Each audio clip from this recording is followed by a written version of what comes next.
DJ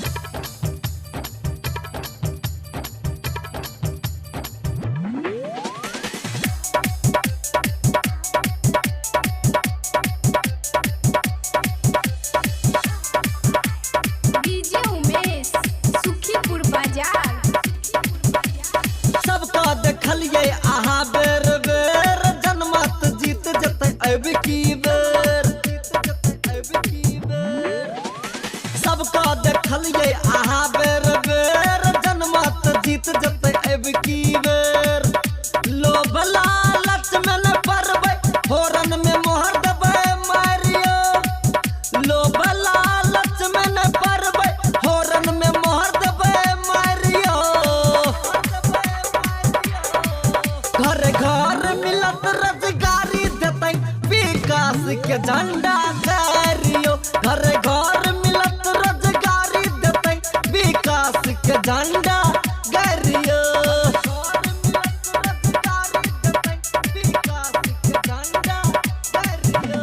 DJ Umesh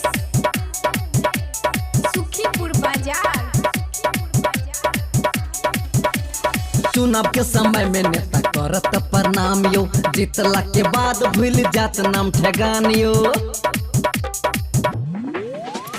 दारू मोसू पैसा लेकर बेचबे ने ईमान यो, तब बोलू कहिया मिलत मान सम्मान यो।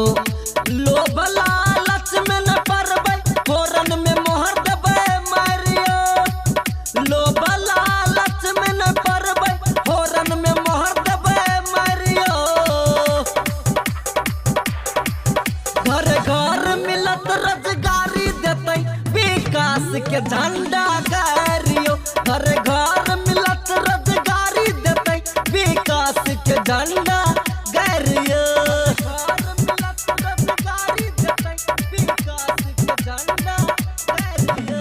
डीजे उमेश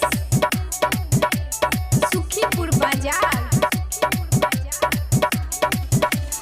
5 साल पर एक बेर खुले आजादी का ढोका, जनमत के जिताऊ छोड़ू न एहन मौका। वीर शहीद खेल ललके अपन खून के होली, कते दिन तक भरत रहबे नेता सबका झोली। लोभ लालच में न पड़बै होरन में मोहर देबै मारियो। लोभ लालच में न पड़बै होरन में मोहर देबै मारियो।